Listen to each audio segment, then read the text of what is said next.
সম্মানিত ভিউয়ার্স, আসসালামু আলাইকুম। আশা করি সকলে ভালো আছেন। আপনারা দেখছেন কৃষি তথ্য ভান্ডার ইউটিউব চ্যানেল।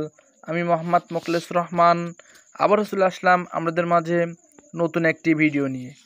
আজ এই ভিডিওর মাধ্যমে আমরা আলোচনা করব ধানের জমিতে পাতা মোড়ানো পোকা, অর্থাৎ আমন ধান আমরা যারা চাষাবাদ করি, এই চাষাবাদের কতদিনের মধ্যে পাতা মোড়ানো পোকা আমাদের জমিতে আক্রমণ করে, এই পাতা মোড়ানোর কি পোকার লক্ষণ দেখে বুঝবো যে আমাদের জমিতে পাতা মোড়ানো পোকা আক্রমণ করেছে, এবং কি কীটনাশক স্প্রে করলে বা প্রয়োগ করলে কি পদক্ষেপ গ্রহণ করলে আমাদের জমিতে আর পাতা মোড়ানো পোকা আক্রমণ করবে না, এবং যদিও করে তাহলে কি কীটনাশক প্রয়োগ করলে সঠিক সমাধান পাবো, এ নিয়ে আজ আমরা A to Z আলোচনা করব। তার আগে সম্মানিত ভিউয়ার্স, আপনারা যারা আমার ভিডিওটি দেখছেন বা দেখবেন, ভিডিওটি ভালো লেগে থাকলে চ্যানেলটি অবশ্যই সাবস্ক্রাইব করবেন, পাশে থাকা বেল আইকনটি বাজায় দিবেন যাতে পরবর্তী ভিডিও আপনি সাথে পেয়ে যান। আমরা এখন জানব ধানের জমিতে কতদিনের মধ্যে কিন্তু আমাদের এই পাতা মোড়ানো পোকা আক্রমণ করে। সম্মানিত ভিউয়ার্স, আমরা যারা আমন মৌসুমে চাষাবাদ করি তারা প্রথমেই কিন্তু একটা রোগের সম্মুখীন হই, সেটা ধানের জমিতে পাতা মোড়ানো পোকা। অর্থাৎ এই পোকাটা কিন্তু দেখতে কেমন, ডিসপ্লেতে অবশ্যই দেখতে পাবেন, অবশ্যই আমি দেখাই দেবো যে পোকার আকৃতিটা কেমন। তার আগে আমি বলে দেই, ধান রোপণের 15 থেকে 20 দিনের মধ্যেই কিন্তু এই পোকার আক্রমণ বেশি দেখা যায়। সম্মানিত ভিউয়ার্স, এই পোকার আক্রমণের ফলে আমরা দেখব যে পাতাটা হালকা মাত্রায় কিন্তু গোল হয়ে গে এবং গাছটার ওই অংশটা, সবুজ অংশটা খেয়ে কিন্তু পাতাটা সাদা করে দিচ্ছে। এটি কিন্তু ধানের পাতা মোড়ানো পোকার আক্রমণের একটা লক্ষণ। তবে আমরা সাধারণত পাতা মোড়ানোর পোকার লক্ষণটা বিস্তারিত একটু জানব।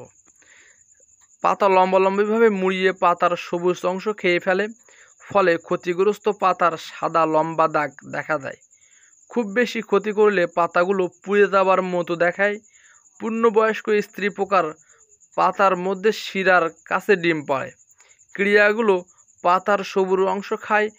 বড় হওয়ার সাথে তারা পাতা লম্বালম্বি মুড়িয়ে একটা নলের মতো করে ফেলে। মোড়ানো পাতার মধ্যেই ক্রিয়াগুলো মূত্রথলিতে পরিণত হয়। সম্মানিত ভিউয়ার্স, তাহলে পাতা মোড়ানোর পোকার লক্ষণ আমরা বুঝতে পারলাম, এবং কতদিনের মধ্যে আক্রমণ করে সেটাও কিন্তু আমরা জানলাম। এখন আমাদের আমন মৌসুমের কিন্তু এটা অতি একটা সাধারণ রোগ, সবার কিন্তু এই রোগে কিন্তু আমরা ভুক্তভোগী হয়ে যাচ্ছি, কিন্তু সঠিক আমরা পরামর্শ পাচ্ছি না যে কি কীটনাশক স্প্রে করলে, অর্থাৎ একটি কীটনাশক স্প্রে করলে একবারেই সমাধান পেয়ে যাবেন। সম্মানিত ভিউয়ার্স, আমার ডিসপ্লেতে একটা হোয়াটসঅ্যাপ বা ইমো বা কন্ট্যাক্ট নাম্বার থাকবে, আপনারা এই নাম্বারে অবশ্যই আমার সাথে যোগাযোগ করতে পারেন। আমি একটা স্প্রে কীটনাশকের নাম বলে দেব, ওই একটা কীটনাশক স্প্রে করেই কিন্তু আপনারা সঠিক সমাধান পেয়ে যাবেন। তার আগে আমরা ব্যবস্থাপনা সম্পর্কে একটু জানি যে এই পাতা মোড়ানো পোকা আমাদের জমিতে আক্রমণ করলে তার আগে আমরা কি ব্যবস্থা নিতে পারবো সেগুলো, বা আক্রমণ করেই যদি ফেলে তাহলে আমরা কি পদক্ষেপ বা কি ব্যবস্থাপনা গ্রহণ করব সে সম্পর্কে আমরা একটু জানি। প্রাথমিক অবস্থায় পোকার ডিম বা ক্রিয়াসহ পাতা সংগ্রহ করে ধ্বংস করা, আলোক ফাঁদের সাহায্যে পূর্ণবয়স্ক মদ ধরে মেরে ফেলা, জমিতে ডালপালা পুঁতে পোকাখেগো পাখির সাহায্য পূর্ণবয়স্ক মদ দমন করা। অর্থাৎ আমরা জমিতে যে সময় ডালপালা পুঁতি, ওতে কিন্তু পাখি, এক ধরনের পাখি আছে যেগুলো সাধারণত এই পোকাগুলো খেয়ে থাকে। ওই পাখিগুলো ডালপালায় বসলে আমাদের জমিতে অনেকাংশে আক্রমণটা কিন্তু কমে। শতকরা 25% পাখির পাতার ক্ষতি হলে অনুমোদিত কীটনাশক ব্যবহার করতে হবে। অর্থাৎ আমাদের জমিতে দেখব যে সময় পোকার আক্রমণ সাথে হয়েছে, এবং এর সাথেই কিন্তু আমরা কীটনাশক স্প্রে করব, কেননা এই পোকার আক্রমণের ফলে কিন্তু আমাদের জমির কালার বিবর্ণ হয়, অর্থাৎ পাতাটার কিন্তু সবুজ থাকে না, কিন্তু সাদাটা হয়ে যায়। এখন আমি ওই একটা কীটনাশকেরই নাম বলে দিচ্ছি, ওই কীটনাশকটা ব্যবহার করলে আপনারা সঠিক সমাধান পাবেন। সম্মানিত ভিউয়ার্স, আমি ফেয়ার অ্যাগ্রো কেমিক্যালস কোম্পানির ফেয়ারবেন, আমি আবারও নাম বলে দিচ্ছি, ফেয়ার অ্যাগ্রো কেমিক্যালস কোম্পানির ফেয়ারবেন, এটি 50 গ্রাম 3300 থেকে 50 গ্রাম স্প্রে করতে পারেন।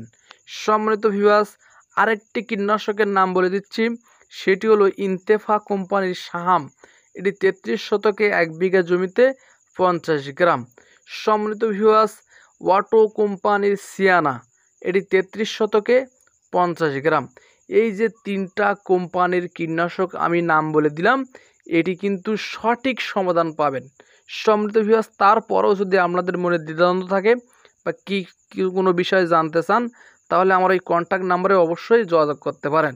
সম্মানিত ভিউয়ার্স, আপনারা যারা আমার ভিডিওটি দেখছেন বা দেখবেন, ভিডিওটি ভালো লেগে থাকলে অবশ্যই চ্যানেলটি সাবস্ক্রাইব করবেন, পাশে থাকা বেল আইকনটি বাজায় দিবেন, যাতে পরবর্তী ভিডিও আপনি সাথে সাথে পেয়ে যান। সবাই ভালো থাকবেন, সুস্থ থাকবেন। আল্লাহ।